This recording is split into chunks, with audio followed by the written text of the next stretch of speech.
Olá, prezado aluno, estamos de volta para mais uma aula de hermenêutica bíblica e teológica. Quem está falando é o vosso professor, Esdras Bento, com a disciplina de hermenêutica. Como já é de praxe, sempre citamos o texto do Salmo de número 119, o verso 18, que diz: "Desvenda os meus olhos para que eu contemple as maravilhas da tua lei." Carlos Messers nos lembra muito bem, esse grande exegeta capuchinho, de que a tarefa da hermenêutica está fundamentada diretamente a uma leitura orante da Bíblia. E é justamente isso que o Salmo nos ensina. Ao mesmo tempo que o Salmo é palavra de Deus, ele também é a oração, a súplica e o louvor do povo de Deus, tomado, portanto, como palavra de Deus. O objetivo da nossa aula é explicar os conceitos de exegese e exegese, distinguindo diretamente, dentro da perspectiva da hermenêutica clássica e também da hermenêutica pós-moderna, os dois conceitos. O que justifica o estudo da presente disciplina, principalmente na distinção entre o termo exegese e exegese, é que na hermenêutica clássica, os conceitos de exegese e exegese são distintos. Já na hermenêutica pós-moderna, o conceito de exegese é considerado positivamente como parte da produção de sentido, que é a leitura. Nesse caso, entra-se exegese no texto com perguntas que não são a do autor. Mas o que significa, na verdade, a palavra exegese? Em primeiro momento, você deve considerar que o termo exegese procede do grego exegesis, que significa literalmente narrativa, explicação ou interpretação. O substantivo, ele deriva-se do verbo exegeomai, que é uma palavra de significado elástico dentro das páginas do Novo Testamento, cujo sentido e tradução nos textos de Lucas 24:35, João capítulo 1, versículo 18, Atos 10, versículo 8, 15, versículo 12, 14 e 21, 19, abrange os vocábulos contar, explicar, interpretar, descrever, relatar e revelar. O significante exegeses, portanto, ele é constituído pelo tema verbal composto ek, que é uma preposição grega que fala de um movimento diretamente de dentro para fora, e do verbo regiomai, que se traduz primeiramente por liderar, guiar ou conduzir. E também a palavra exegeses, além do tema verbal composto ek, que é uma preposição, e do verbo regiomai, ele também é composto pelo sufixo sis, que indica ação. Literalmente quer dizer conduzo para fora, extraio. Ao que parece, o exegetes era um expositor, um narrador, o intérprete da lei ou simplesmente um escriba, talvez sábio, como nos aparece em João no capítulo 1, versículo 18. De acordo com as 6 ocorrências do termo exegeses nas páginas neotestamentárias, conforme o contexto, ele pode ser traduzido por narrativa, explicação e interpretação. Exegese segundo Étimo significa narração, explicação, tradução e interpretação de textos. Um cognato que ocorre 8 vezes no grego do Novo Testamento é o termo diegeomai, isto é, contar, relatar, narrar, explicar e descrever que aparece nos textos de Marcos 9, versículo 9, Lucas 9, versículo 10, Atos 8, versículo 33, capítulo 12, versículo 7 e Hebreus capítulo 11, versículo 32. Do mesmo campo semântico procede diegeses, ou seja, narrativa ou relatório que é citado em Lucas no capítulo 1, versículo 1 e é, portanto, um rapax leguminum dentro do contexto do Novo Testamento, porque é a única ocorrência da palavra no Evangelho de Lucas. Quando nós observamos sobre esse modo, percebemos inicialmente que ler e compreender, portanto, são atos necessários à exegese e nós já discutimos sobre esse assunto na aula anterior. As considerações que acabamos de expor, quando são aplicadas ao estudo da Escritura, induzem diretamente a insofismável constatação de que a exegese se ocupa primariamente com a explicação, com a narração e com a interpretação dos textos, no caso dos textos bíblicos.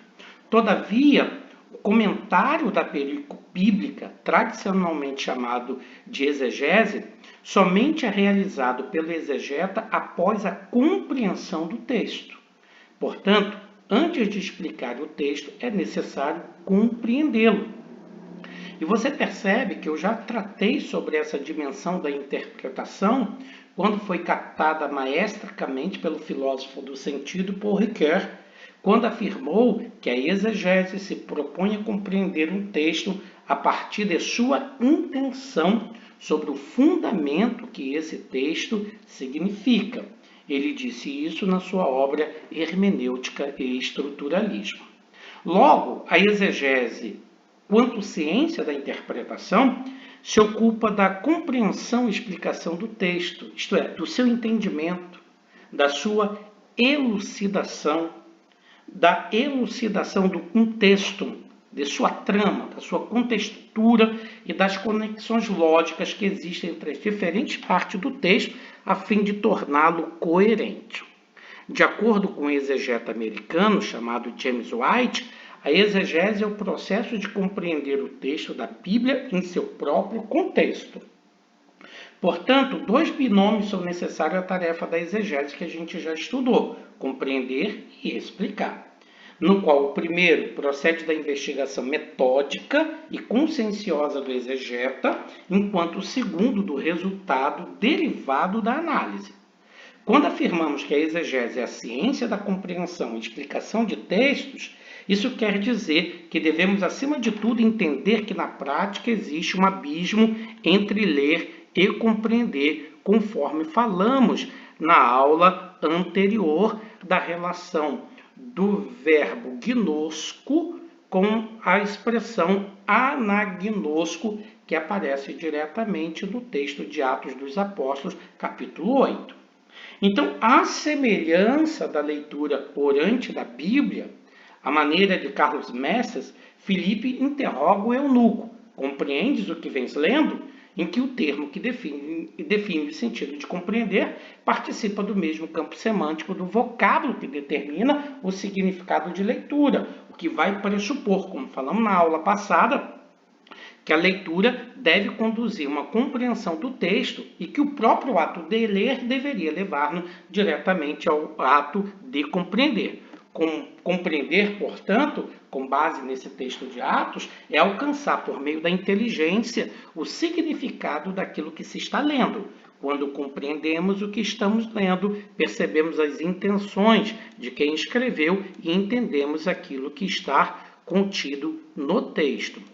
Por conseguinte, a leitura exegética do texto bíblico é inicialmente diacrônica, pois está interessado, obviamente, no desenvolvimento histórico do texto. Somente depois ela sincrônica, pois situa-se no centro de origem linguística, histórica e social a que está inserido.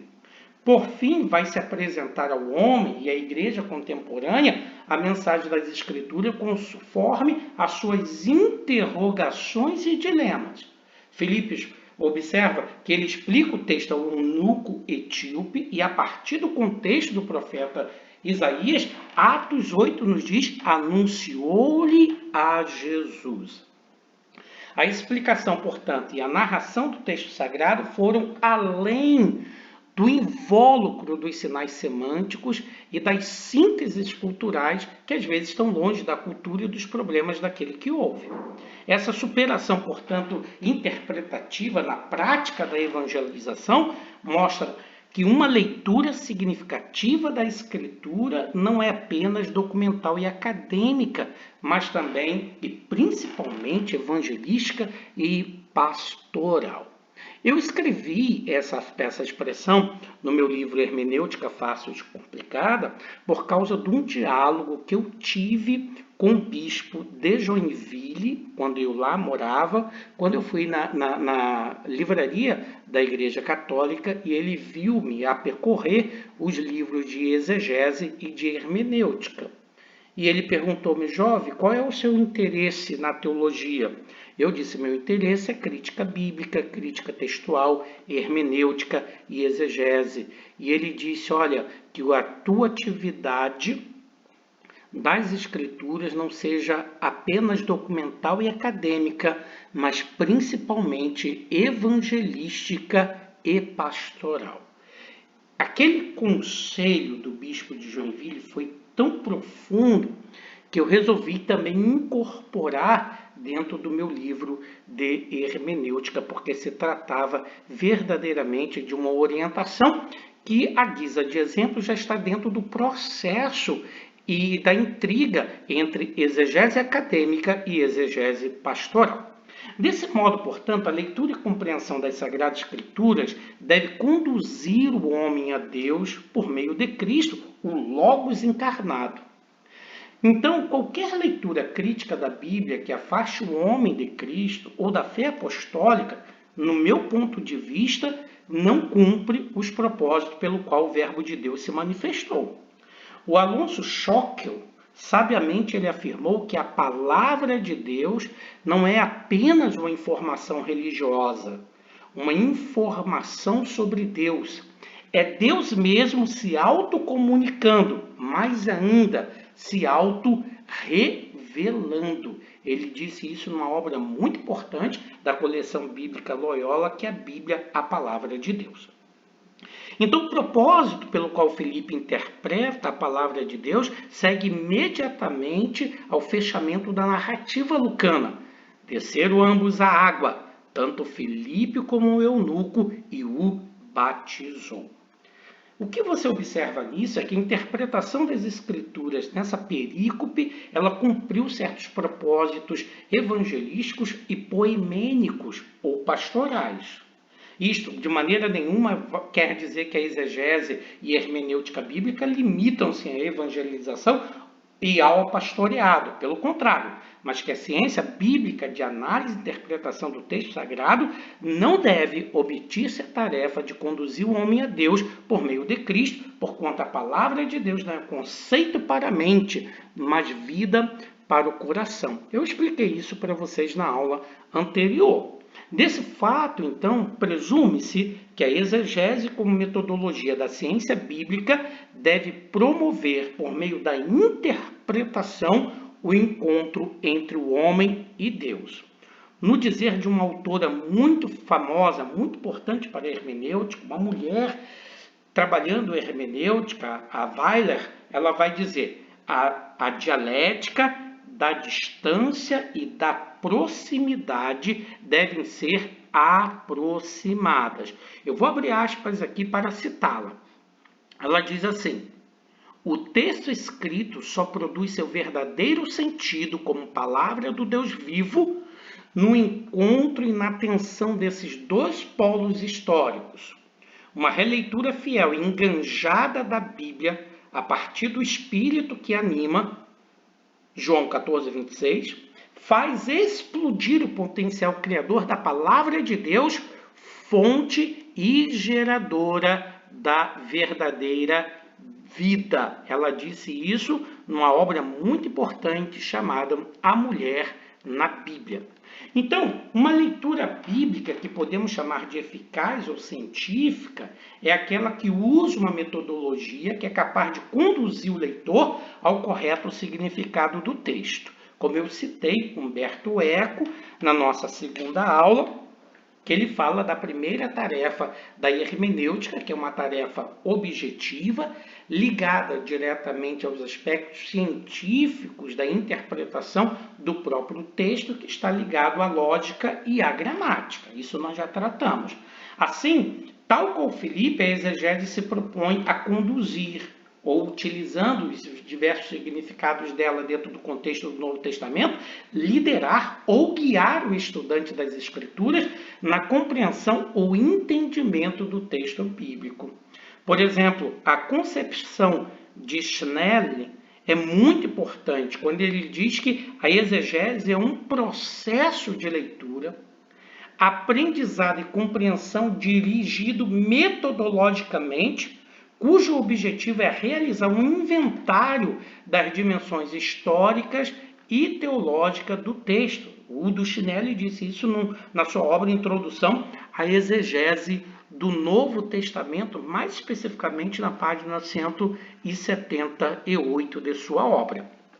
Portanto, a primeira função da exegese bíblica é entender a tessitura do texto, compreender a trama que dá aso à mensagem do radiógrafo. Então, para acabar o entendimento dessa assertiva, eu quero deslindar o significado da proposição que eu acabei de dizer agora, tendo como base os textos de Mateus 13:36, Atos 8:30 ao 38 e Hebreus 5:11. Por gentileza, leia esses textos para que você possa entender a minha assertiva e apresentação diretamente do propósito da hermenêutica e da exegese. Assim sendo, portanto, com base nesse texto, a exegese envolve, em primeiro lugar, uma leitura técnica das escrituras que nem sempre é acessível a um grande número de leitores, viu, pessoal? Não é todas as pessoas que leem todo o texto da Escritura e o entendem. Há determinados níveis de leitura a qual é preciso uma certa competência do leitor para compreender aquele texto especificamente. Uma vez eu vi num vídeo uma exposição do Bruce Metzger, que é um grande exegeta do Novo Testamento, ele falando sobre a interpretação da Bíblia, e o Bruce Metzger comparou a Bíblia a uma piscina olímpica, na qual que quem não sabe nadar pode ficar na parte que dá pé para a pessoa poder tomar banho. Mas a parte mais funda é diretamente para quem já está experimentado e sabe nadar. Essa leitura que o Bruce Metzger disse nesse vídeo, eu achei bem interessante, porque é exatamente isso que acontece. Tem determinados textos da Sagrada Escritura que eles são claros e inteligíveis. Outros textos, portanto, depende da técnica e maturidade de quem lê. Então, a exegese vai envolver uma leitura técnica da Escritura que nem sempre é acessível a um grande número de leitores. Quando nós falamos leitura, nós estamos falando diretamente desse nível de leitura, que é uma leitura técnica. Nesse caso, eu posso dizer, então, que há uma variedade de leitores da Bíblia? Sim, claro que tem. Em primeiro lugar, que o leitor crítico da Sagrada Escritura, ele vai se distinguir do leitor fugaz, que se apressa em sua leitura, e daquele que é fugidio, que teme o desafio hercúleo de compreendê-la em seus matizes, porque ele precisa necessariamente estar trabalhando diretamente com aquilo que nós estamos estudando aqui, que são as técnicas de interpretação. Tem um leitor operante que, além de saber o que pesquisar e como investigar, esse leitor sabe muito bem como ordenar os conhecimentos obtidos. Então, o conhecimento não está fundamentado única e precisamente nos sentidos, como faz o leitor fugaz. Na experiência, como faz o leitor fugidio, ou em sua espiritualidade, como insiste os místicos e pneumáticos. Mas simplesmente nos princípios subsidiados por uma razão iluminada, que a maneira agostiniana recebe a comunicação da luz divina e, através dela, a inteligência é capaz de atingir o verdadeiro conhecimento, como defendia Agostinho. Nesse caso, a cognoscibilidade está disposta e aberta à iluminação divina. Então, essas perspectivas que eu estou querendo dizer, não estou diminuindo com isso aqueles que leem a Bíblia pneumatologicamente, aqueles que fazem uma leitura devocional da Bíblia. Muito pelo contrário, até consideramos que essas formas de leituras elas são importantes porque elas são criadoras de sentido para aquele que lê. Mas o que nós estamos falando aqui diretamente é relacionado a uma exegese técnica que procura diretamente deslindar o texto em suas proposições fundamentais. Então, essas proposições ela não interferem na espiritualidade, na espiritualidade do exegeta. No entanto, nós não reconhecemos que esta seja uma autoridade, isto é, espiritualidade, suficiente em si mesma para interpretar o texto bíblico em toda a sua complexidade. Então, pessoal, é o seguinte, espiritualidade e exegese são recíprocas e ninguém convicto de sua sanidade mental dissociaria uma da outra. Vocês lembram? Já leram o texto que eu passei para vocês do Moisés Silva sobre o papel ou a função do Espírito Santo na interpretação da Bíblia? Eu estou comentando justamente sobre isso. Então, uma outra perspectiva é que existe um hiato entre leitura e compreensão. É possível você ler um texto e não entendê-lo. Terceiro, a leitura de uma perícope bíblica sempre se realiza através de diversos níveis, da edificação, da liturgia, da catequese, da dogmática e da própria exegese. E é claro, em quarto lugar, que o tipo de leitura orienta a praxe interpretativa. E aqui é muito importante, porque dentro de um contexto em que nós estamos trabalhando diretamente com teoria e prática, com diretamente teologia e praxe e com a produção de sentido, nós temos diretamente muitas perspectivas para trabalhar sobre esses fundamentos. Eu vou citar depois para vocês, ou melhor, vou fazer logo agora, um importante trabalho do Severino Croato, né, Joaquim Severino Croato, da sua hermenêutica bíblica, principalmente para vocês o capítulo 2 da obra dele, que fala de praxe e interpretação, onde o Joaquim Croato ele fala do acontecimento ao texto e vai explicando diretamente essa relação diretamente de distanciação e de significação da palavra. Está aí uma ótima leitura para você se ocupar do capítulo 2, Praxe e Interpretação, do Severino Croato. Tá bom? Que um teólogo da libertação e que traz algumas perspectivas muito importantes, já falecido, e tratava-se, na verdade, de um teólogo argentino, ok? Então, esse tipo de leitura ele vai orientar a praxe da tua interpretação.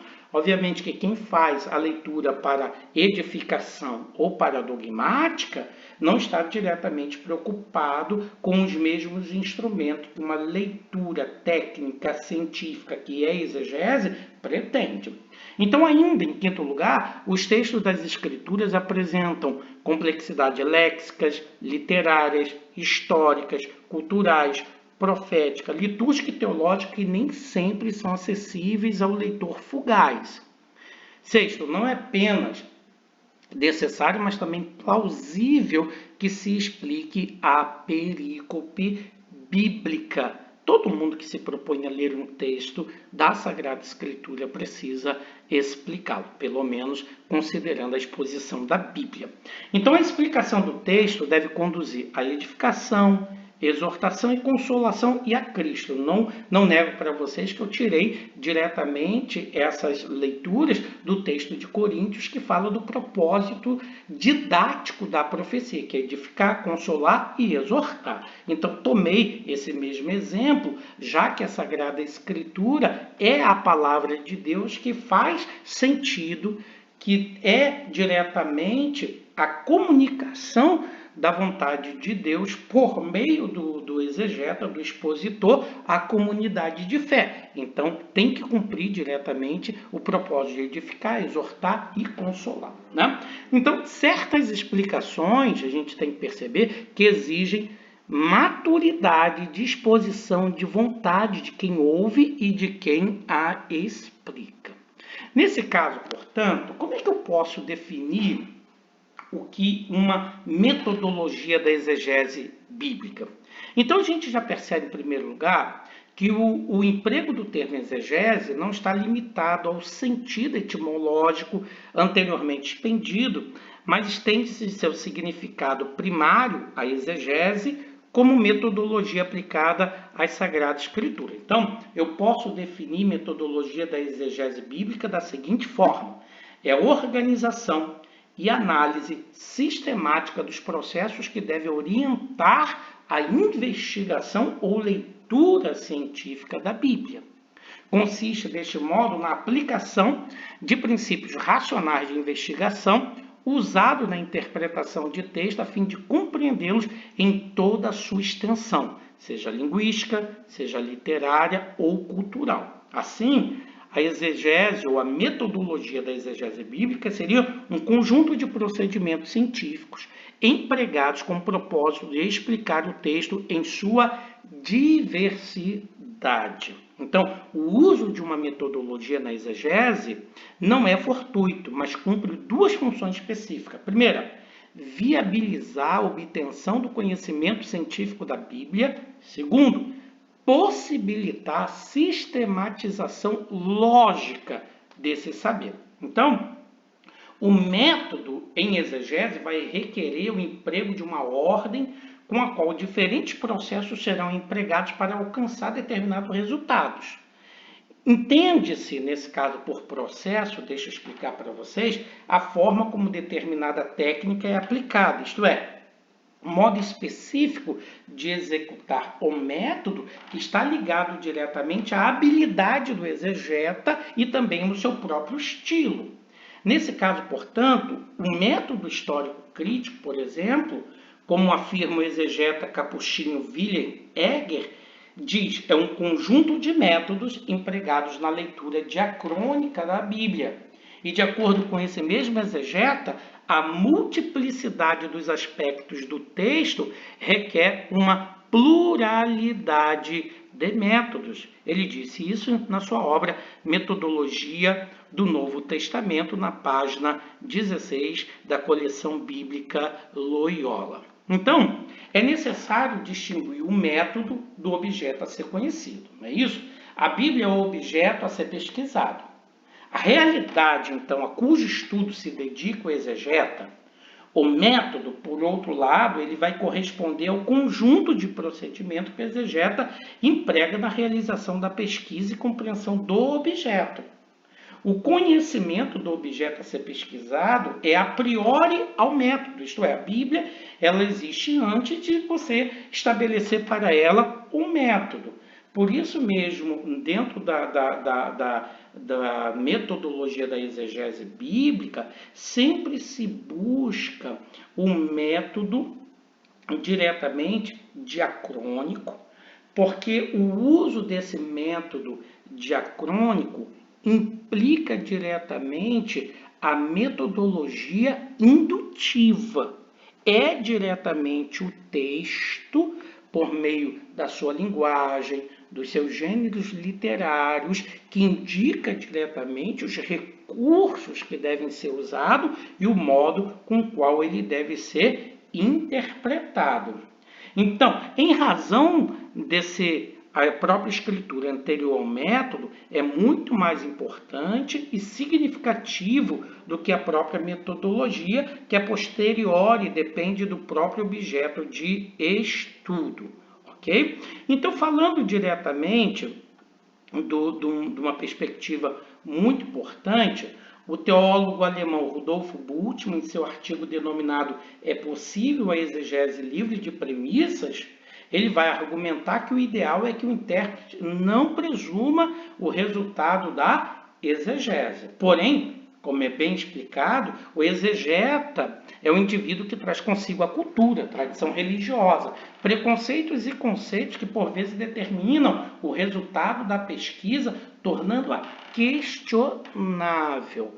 Basta você ver diretamente e dentro de uma perspectiva como o Joseph Fitzmyer, na obra A Interpretação da Bíblia na Igreja, que é um comentário explicativo do documento de mesmo nome da Pontifícia Comissão Bíblica, fala diretamente do uso do método histórico crítico e quando chega na parte diretamente ligado a Rudolf Bultmann, primeiramente por causa da crítica das fontes, pela crítica das formas, que foi muito usado por Bultmann e é diretamente uma metodologia, o Fitzmyer, ele alerta para os pressupostos bultmannianos que estão dentro do trabalho da própria exegese, que fazem diretamente um estrago dentro dessa perspectiva, principalmente pastoral e dentro diretamente dessa visão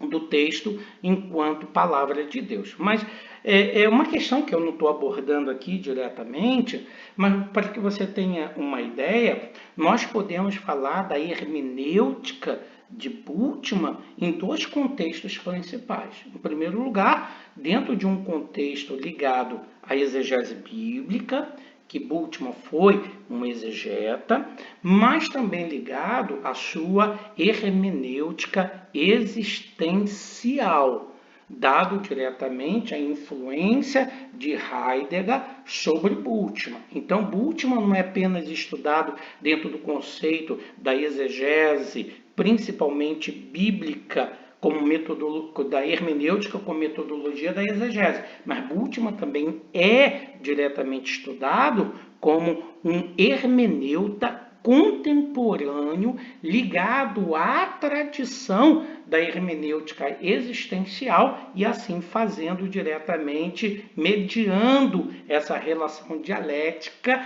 entre exegese bíblica e exegese existencial, ou hermenêutica bíblica e hermenêutica existencialista. Então, seria responsabilidade da ciência exegética, de modo clássico, explicar o texto dentro de suas dimensões gramatical, histórica, literária e teológica. Então, os métodos devem ser empregados com certa habilidade para que se obtenha uma interpretação que possa ser justificada cientificamente, que é de modo objetivo, racional, explicativo e analítico, como nós já explicamos diretamente essa perspectiva. Então, quando falamos sobre esse ponto, necessariamente, fica claro, portanto, que a exegese seria a extração, explicação, narração, interpretação dos textos bíblicos. Por meio da exegese, de modo clássico, o leitor extrai o texto do real significado, como quer indicar diretamente essas setas, como se o autor, o leitor, estivesse tirando de dentro de texto o seu significado, que está ligado diretamente ao aspecto objetivo do texto, isto é, o autor, para poder escrever, ele usou de maneira razoável a sua língua, a gramática. Consequentemente, suas palavras, a ordem das palavras dentro da frase tem diretamente significados muito importantes. E aqui eu retomo diretamente, porque você está me ouvindo todo momento eu falar de exegese clássica.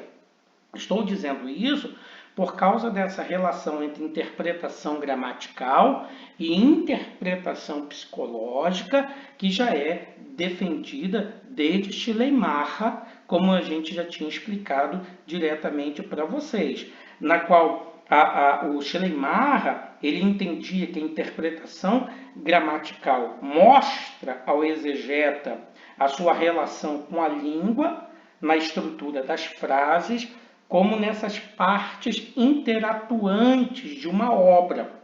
Mas também, o Schleiermacher também ele falava que essa função primeira dessa exegese, dessa hermenêutica, que você poderia ver o princípio das partes e do todo numa ação de uma interpretação que se chamou gramatical, você também tem, de igual modo, a individualidade do autor e da sua obra, que tem que ser vista no contexto dos fatos mais amplos da vida do seu autor. Essa perspectiva que ele vai dizer que é contrastando a tua vida com a vida do autor, contrastando a tua vida com a vida dos primeiros o leitor e também com outras obras, é o tipo de interação de esclarecimento recíproco na qual da parte e do todo seria essencial para a interpretação. Então, para o Schleiermacher, tudo isso pressupunha que a hermenêutica tinha como meta a reconstrução da experiência mental do autor do texto e diretamente e principalmente um ponto que é particularmente claro na afirmação de Schleiermacher de 1819, abre aspas, ele disse assim: a arte da interpretação só pode desenvolver as suas regras fora de uma fórmula positiva, que é a reconstrução histórica, divinatória, objetiva e subjetiva de uma dada expressão linguística. O que Schleiermacher está querendo dizer é que a reconstrução plena da individualidade de um autor nunca pode se derivar diretamente da análise das causas. Então, essa perspectiva ficaria sempre desesperadamente ao nível da interpretação geral, mas a interpretação psicológica seria, portanto, necessária para uma abordagem basicamente intuitiva. Então, quando a maneira da hermenêutica, da exegese clássica, trabalha diretamente a parte científica do texto, querendo saber exatamente o que o texto quer dizer, para que não haja uma desconstrução do sentido original, Schleiermacher não vislumbrou diretamente o texto como produção de sentido para quem ler. Então, a ocupação dele diretamente foi compreender o que o autor quer dizer para se entender o que o texto está dizendo. E ele chega mesmo ao ponto de dizer que se você entrar na mente do autor, né, se você se transferir à mente do autor, por isso ele fala, dentro do texto dele, 1819, da questão divinatória, né, seria diretamente você adentrar na mente do autor, procurando entender o texto melhor do que ele próprio. Então, essa seria a forma clássica, diretamente ligado à exegese. E sobre esse ponto clássico é que se desenvolveu aquilo que se fala do significado de exegese. Então, por meio da exegese, o leitor extrai do texto seu real significado e isso se opõe à exegese, né? Enquanto na exegese o autor extrai, na exegese o leitor leva para dentro de um texto um significado contrário a esse, como eu apresento aqui na seta. É o leitor que está levando diretamente para o texto. Então, por meio da exegese, o leitor introduz no texto algo diferente daquilo que o autor diretamente disse, porque o leitor, ele não é uma tábula rasa, como o Rudolf Bultmann apresentou no seu texto. É possível a exegese livre de premissas? Ele disse sim, mas se premissa não pressupor o resultado da exegese, mas na maioria das vezes o leitor ele já vem diretamente de um aprendizado que lhe é comunicado, que é aquilo que Heidegger e Gadamer vai falar diretamente da tradição e da pré-compreensão.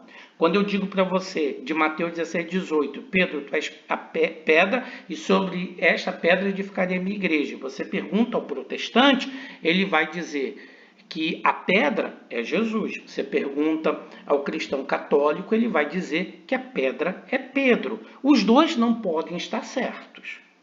Ou é Pedro ou é Jesus. Mas quando o protestante diz que é Jesus, ele o faz baseado na exegese, na tradição da sua comunidade de fé, que sempre afirmou desse modo. Quando você pergunta ao católico, ele diz que é Pedro, ele o faz também fundamentado na sua tradição, na pré-compreensão que ele já possui do processo de sua própria formação, que leva-o a ler diretamente o texto sobre a perspectiva do dogma da sua comunidade de fé. Isso seria, de modo cru, claro, a chamada pré-compreensão. Então, nesse caso, diretamente, na exegese, na hermenêutica clássica, a exegese seria levar para dentro de um texto um sentido que não é o do texto e não do autor. E, portanto, o texto pareceria, no primeiro ponto, relativo.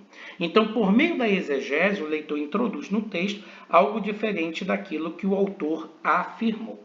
Nesse outro desenho, você tem diretamente o significado de exegese, que seria a extração, e de exegese, que seria colocar dentro do texto diretamente não o que o autor quer, mas aquilo que o leitor deseja.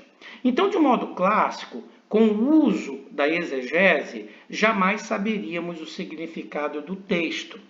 Toda interpretação da Bíblia seria relativa, o sentido das palavras será desconstruído, não serão necessárias regras de interpretação. E como, portanto, você poderia evitar a exegese? Primeiro, não force o texto a dizer o que ele não afirma. Segundo, não abandone o contexto histórico gramatical. Terceiro, não coloque as revelações acima do texto. Quarto, não ignore a linguagem da Bíblia. Nesse sentido, portanto, eu acredito que seria necessário rapidamente, em poucos minutos, explicar um conceito de exegese dentro da leitura pós-moderna da Bíblia. Quando eu digo assim de pós-moderno, eu não quero diretamente ligar os postulados de pós-modernidade, porque não é o momento aqui.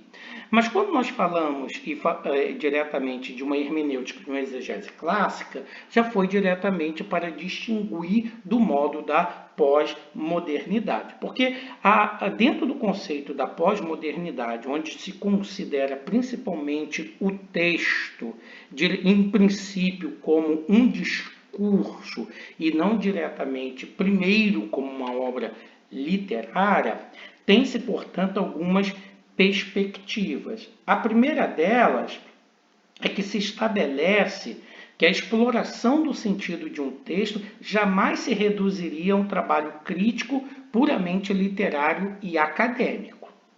Mas existiria, portanto, uma praxe do crítico, do contexto sócio-histórico, que indicaria um parâmetro para essa leitura. E assim, você não sai do texto, que seria a exegese, não é isso? Trazendo nele um sentido límpido, puro, o sentido da mente do seu autor. Mas antes, a partir de um horizonte que se chama de vivencial, um horizonte novo, que se repercute significativamente dentro de uma produção de sentido, que é a própria leitura, o leitor entra dentro do texto. E aí seria, portanto, exegese, com perguntas que não são diretamente as do seu próprio leitor e no qual a leitura da Bíblia seria uma releitura do sentido do próprio texto. Nós encerramos diretamente a nossa aula. Que Deus possa lhe abençoar. Eu vou colocar um novo texto na plataforma falando sobre alguns desses conceitos, porque o texto da aula anterior já tem esses detalhes de exegese, a citação de Joaquim Croato, entre outros, e agora, portanto, vou colocar um novo texto complementar dessas disciplinas que agora ministrei. Que Deus possa vos abençoar em nome de Jesus Cristo.